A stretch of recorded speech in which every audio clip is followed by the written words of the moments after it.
To address the emotional challenges of a lifelong space journey, scientists develop an innovative solution. They create 30 babies through IVF, specifically designed for this interstellar voyage.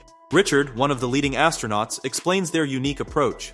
These special children will be raised in complete isolation, never experiencing Earth's wonders. While this might seem harsh, it serves a purpose. They won't yearn for a home they've never known. Yet Richard worries about their ability to handle the dangers that space will inevitably throw at them. 6 years pass, and Richard visits the children in their isolated facility. Donning his protective suit, he's greeted by an unexpected sight. 30 children rushing to embrace him, seeing him as a father figure. He takes on their education personally, even tucking them in at night, paying special attention to Christopher, Sela, and Zach. The next day brings a pivotal moment. Richard approaches his colleague Marianne with a bold proposition. He wants to join these children on their epic journey. When she reminds him he'll die in space, Richard's response is simple yet profound. He'll die on Earth anyway, and he's ready to leave it all behind. His reasoning is clear and touching. These children need more than just training. They need a protector, a teacher, and a guide for the challenges ahead. Marianne can't argue with his logic. She knows he's absolutely right. Finally, launch day arrives. After 4 years of preparation, the spacecraft Humanitas thunders into space, carrying Richard and his crew of wide-eyed 10-year-olds. As the children eagerly explore their new rooms, Richard takes one last lingering look at Earth, silently saying goodbye as their remarkable 86-year journey begins. A decade passes aboard Humanitas, and the once young children have grown into disciplined 20-year-olds. Their lives follow a precise, almost mechanical rhythm. Each day starts with intensive education sessions where they learn about their crucial role in humanity's survival. They study the IVF procedures that will one day help them create the next generation of space travelers. Vigorous cardio workouts in the ship's gym, followed by hands-on training in spacecraft maintenance and repair. During lunch breaks in the cafeteria, they sip on mysterious blue liquid while discussing their lessons. While Christopher and Zach find joy in sharing music together, Sela struggles with deeper questions. One day, gazing into the vast emptiness of space, she confides in Richard about her fears, the weight of knowing she'll never see their destination planet. That this honor will belong to her grandchildren makes her question the value of her own existence. Richard responds with wisdom gained from generations before them. He shares a treasured photograph of his parents and grandparents, using it to illustrate a profound truth. He explains how his grandparents dedicated their lives to raising his parents, who in turn raised him. During their routine maintenance of the ship's vital garden, Christopher makes a disturbing discovery. The irrigation water contains an unknown toxin, traced back to the crew's own urine. Something in their food or drink is poisoning them. When Christopher brings his concerns to Richard, he's met with an unexpectedly casual response. "Our bodies can handle it," Richard says dismissively, suggesting they simply change the filter. But this brush-off only fuels Christopher's suspicions, leading him and his best friend Zach to conduct their own midnight investigation. What they uncover is chilling. The mysterious toxin suppresses pleasure and energy levels, and it's present in the blue liquid they've been drinking daily without question. In silent rebellion, both friends skip their blue drink the next morning.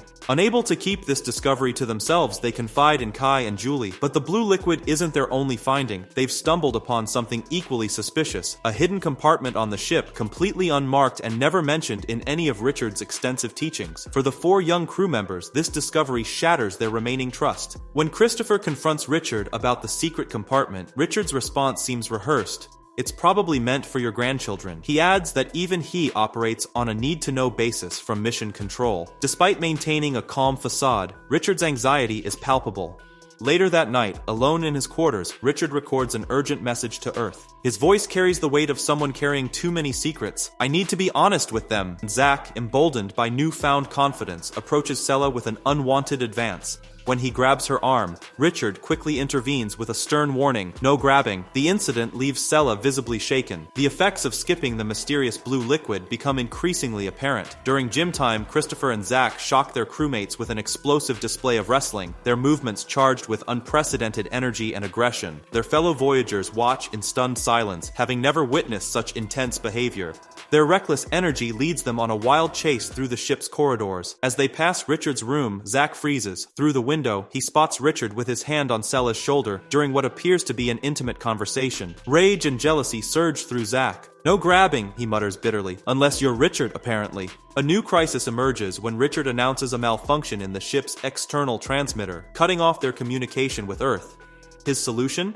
A spacewalk repair mission, and he wants Zach to join him. Before the mission, Sela attempts to help Zach with his spacesuit procedures, but the situation quickly deteriorates when he makes another aggressive move toward her.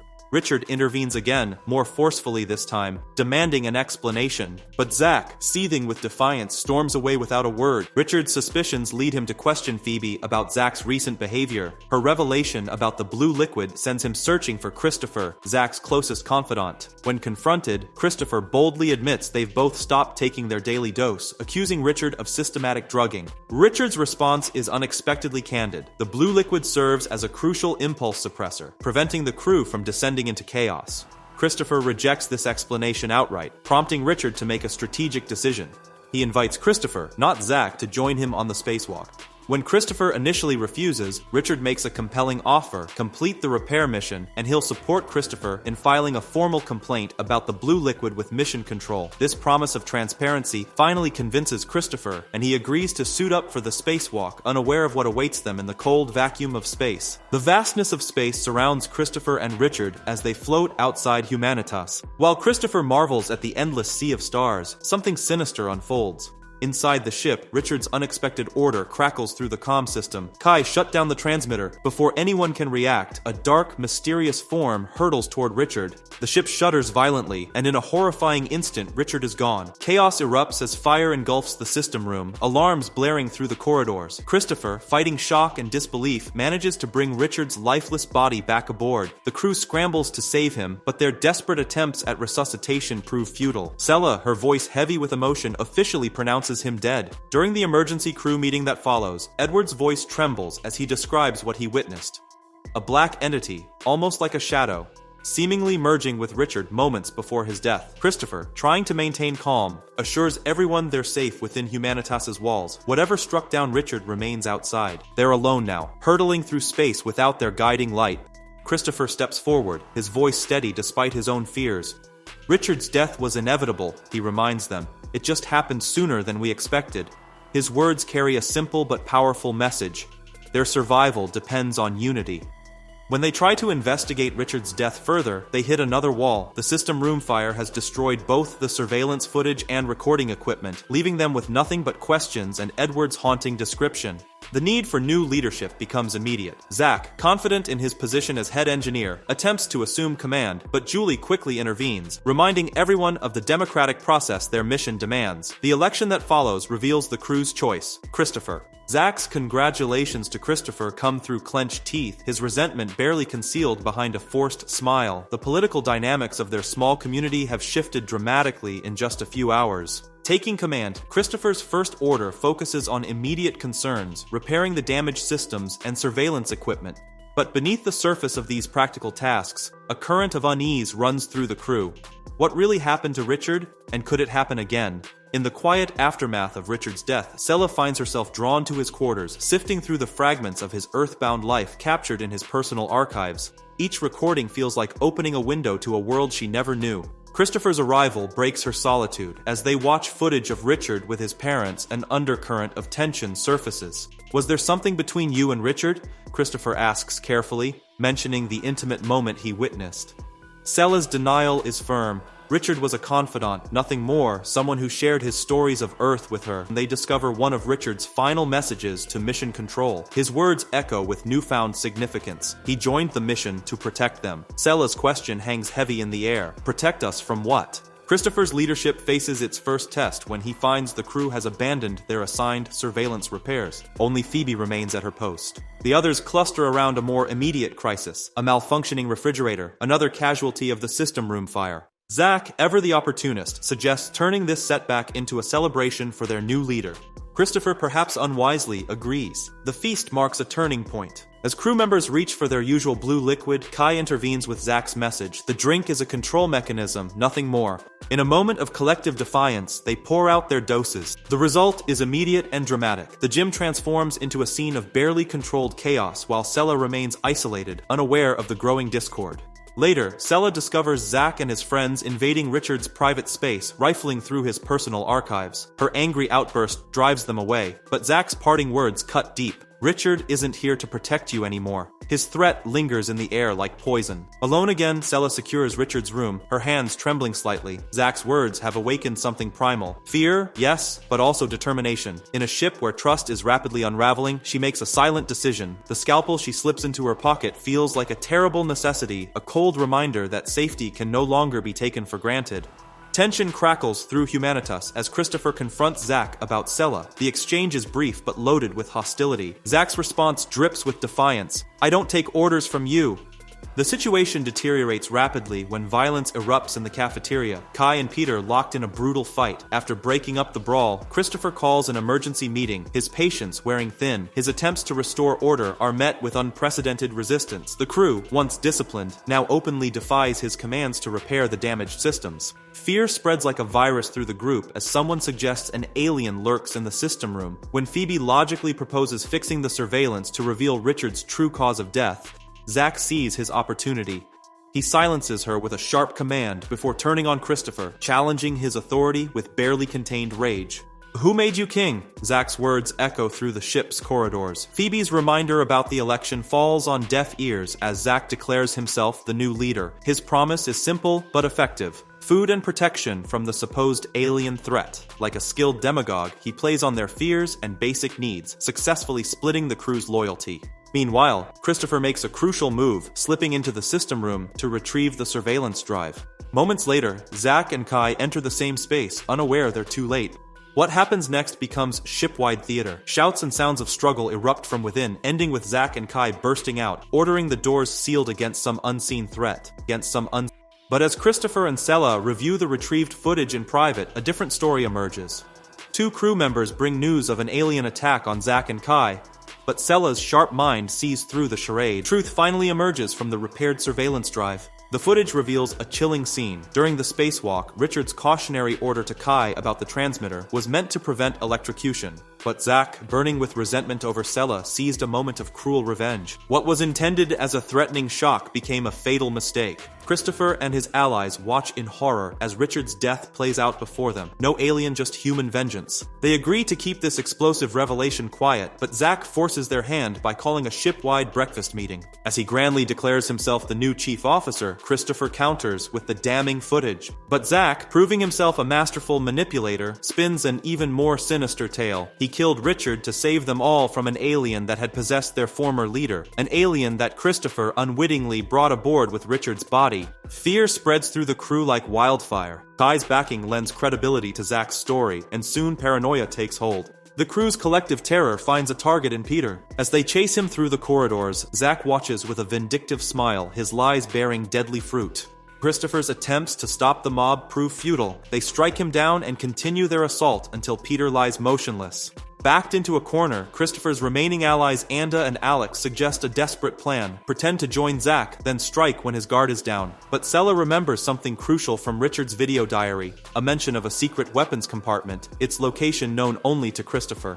In a desperate gambit, Christopher navigates the ship's ventilation system, locating the hidden door. But his attempts to crack the password trigger an alarm, catching the attention of passing crew members Tayo and Julie. Their immediate conclusion, the alien must be inside the walls, sends Julie rushing to inform Zach, unknowingly setting the stage for another potentially deadly confrontation. The situation has escalated from political power struggle to paranoid witch hunt, with Christopher racing against time to access the weapons before Zach's influence leads to more deaths. Christopher's race to access the hidden compartment comes to an abrupt halt when he spots Zach's crew attacking the wall. Julie's innocent question about the beeping sound is quickly dismissed as Zach recognizes his rival's handiwork. "These belong to our grandchildren," Kai protests as they breach the compartment, but Zach's response chills the air. "They belong to us now." Alex and Anda make their calculated move toward Zach's camp. Their price of admission? Christopher's location. Meanwhile, from the relative safety of the briefing room, Christopher, Sela, and Phoebe watch this betrayal unfold on the monitors. Their arsenal consists of a single scalpel against Zach's newly acquired weapons cache. Christopher reaches a grim conclusion. He'll have to play Zach's game to end it. Darkness engulfs the briefing room as Kai cuts the power. Zach's victory march ends with Christopher being dragged away like a trophy. Sela steps forward, scalpel concealed, attempting to infiltrate Zach's ranks. But before she can get close enough, Phoebe's voice rings out, clear and defiant. Her words pierce the tension. "This isn't who we are." Phoebe's impassioned plea for humanity echoes through the corridor. "We're better than this. We weren't raised to kill each other like animals." The shot that silences Phoebe comes without warning, Kai's weapon still smoking, her body crumpling to the floor. The scalpel slips from Sella's shocked fingers, hitting the ground with a telling clink. Zack's madness reaches new heights as he stands over Phoebe's body. "This is what happens to anyone who questions me." His gun swings toward Christopher, who barely escapes with Sella into the maze of the ship's plant room. The hunt intensifies as Zack methodically fires into every vent, each shot echoing their dwindling chances of survival. Christopher and Sella manage to reach the medical room, sealing themselves inside, but as they catch their breath, they know this temporary sanctuary won't hold forever against Zack's growing insanity and arsenal. The moment of peace shatters as Kai blasts through the medical room door. Christopher and Sella spring their trap. A quick injection from Sella, followed by Christopher's devastating swing with an oxygen tank, and Kai's reign of terror ends. Armed with Kai's weapon, Christopher leads Sella to find another hiding spot. But Zack appears like a nightmare, guns blazing. Christopher returns fire, but Zack's precise shot sends his weapon flying. Their only choice? Run. They slam every door behind them, while Zack follows with terrifying patience like a predator sure of its prey. Their desperate flight leads them to the airlock, where they hurriedly put on spacesuits. The hunters become the hunted when Zack reaches the airlock. As he steps through the door, Christopher and Sella unleash their trap. They've opened the hatch to space. In the chaos, Zack lunges for Sella, trying to breach the hatch. Christopher jumps to her rescue, but the brutal fight leaves him dangling outside the ship, clutching Zack's shirt for dear life. Then comes the heart-stopping moment. The fabric tears. Christopher drifts into the vast emptiness of space. Zack moves to open the door again, but Sella's surprise kick sends him tumbling into the void, sealing his fate. Just when all hope seems lost, Sella holds the hatch open, her breath caught in her throat. Against all odds, Christopher appears in the distance. He'd managed to grab onto the ship. Sella's tears of joy float in the zero gravity as relief washes over her. Zack's followers holding Christopher and Sella at gunpoint, but when they learn of their leader's fate, the weapons lower. Under Christopher's leadership, peace returns to the ship. The crew shares meals together again, the recent violence becoming a distant memory.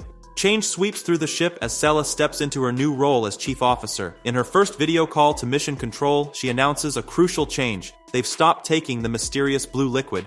Her vision is clear. Inspire the crew to believe in themselves, to build a better future for the generations to come. A life blooms aboard the ship. Christopher and Sella welcome their own child. Time flows like a river through space as new generations are born and raised among the stars. Finally, after decades of journeying through the cosmos, they reach their destination. A new sun bathes their ship in golden light as they approach a planet that mirrors Earth's beauty. The sight brings tears of joy to the crew's eyes.